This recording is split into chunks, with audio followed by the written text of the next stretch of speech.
Olá amigos, irmãos, tudo bem?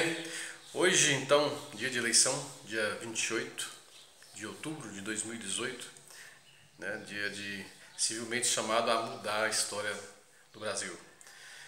E pessoal, é o seguinte, nessa noite de ontem para hoje, eu fui incomodado pelo Senhor para rezar, né, por essa eleição, por este momento importante do Brasil.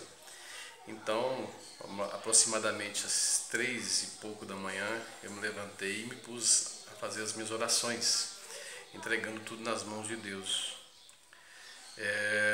Então, nós católicos temos as nossas devoções, minha devoção ao Sagrado Coração de Jesus, né, à Sagrada Família, nossa entrega, aquilo que nós temos como segurança, como porto seguro da fé. Eu fiz a minha entrega, né? E junto ao quadro da Santa Ceia de Jesus, entreguei todo o território nacional. E também, por ser próximo dessa hora das 3 horas da madrugada, eu fiz a oração do texto da misericórdia. Em outro momento, quando eu fui rezar, pegar como sustento da minha oração, fui pegar o Salmo 22, que é o salmo que eu costumo ler, a minha oração pessoal. Então eu peguei a Bíblia e fui meditar o Salmo 22. Mas uma curiosidade humana me fez pegar, ao invés do Salmo 22, fui ler o Salmo 17, né? Por que será? Fui de curiosidade, realmente. Falei, vou ver o que diz o Salmo 17. É um número sugestivo, né? Então eu não queria ler, ia ler o 22 e fui até o 17.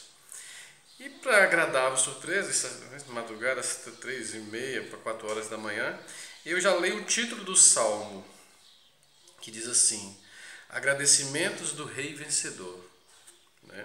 Então já comecei a ficar com interesse em ler mais ainda. E confesso que é um salmo longo. E aí eu fui me envolvendo com as leituras e vi que parece muitas coisas com a realidade atual nossa e de alguém que está passando por isso, sabe? Nesse dia tão importante.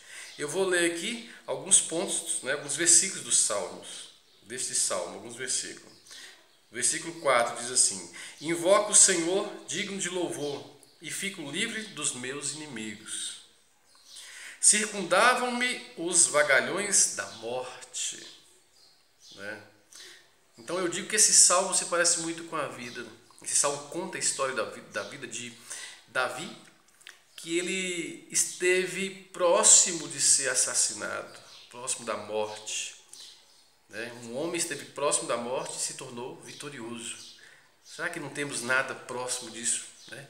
Será que não temos alguém que esteve próximo da morte, de uma facada, de um fim da vida e está se tornando vitorioso? Então a palavra, olha o que diz a palavra.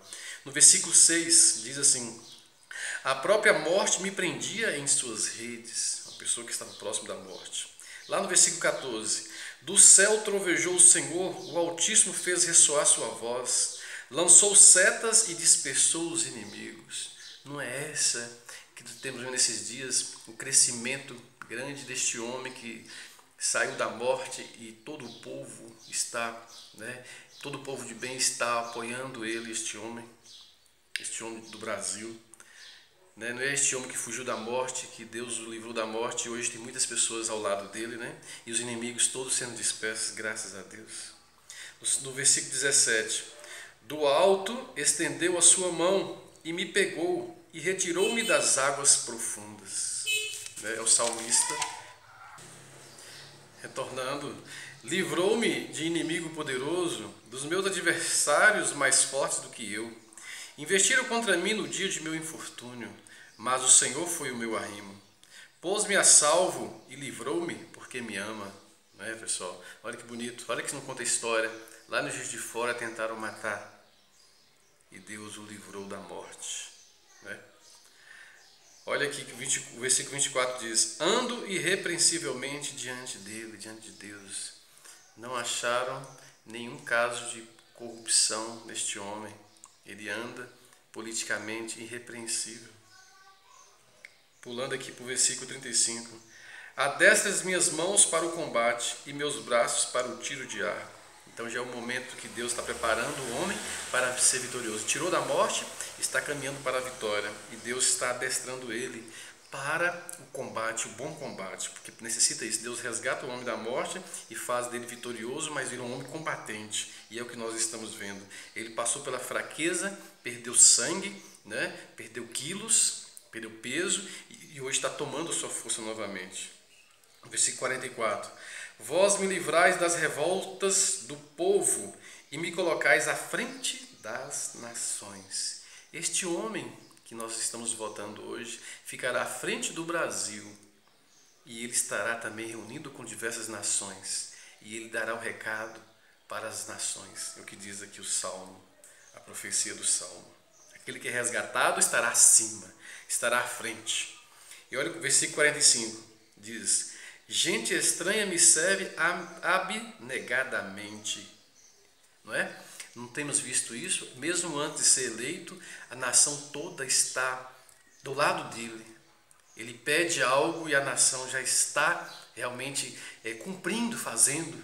Ele pede, né, este homem que nós vamos votar, estamos votando hoje, ele pede para que ninguém faça mal a ninguém, não quebre nada, essas coisas, né? Apenas manifeste pacificamente e o povo está seguindo abnegadamente.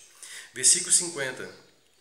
Por isso vos louvarei, ó Senhor, entre as nações, e celebrarei o vosso nome. Ele prepara grandes vitórias ao seu rei, e faz misericórdias ao seu ungido, e Davi e a sua descendência para sempre. Então, pessoal, isso é uma profecia de vitória daquele que quis a justiça, foi ofendido pelo mal, como é o caso que nós estamos vendo, né? E toda a nação também padecendo junto com ele. Mas ele sai daquela situação de morte, se torna vitorioso, combatente, e vai glorificar a Deus, porque ama a Deus, porque respeita a Deus, né? E porque ama o próximo, e porque respeita o próximo. E fará prodígios, fará bênçãos acontecer, porque tem a mão de Deus nele. Diferente, né? Este Salmo 17. Então, este Salmo 17 traz para nós a figura deste homem que não desrespeitou a Deus, que anda irrepreensível, beirou a morte e está, né, estreitando-se na vitória. Diferente dos outros que escarnece de Deus o tempo inteiro e se alia à mentira. Louvado seja o nosso Senhor Jesus Cristo, para sempre seja louvado.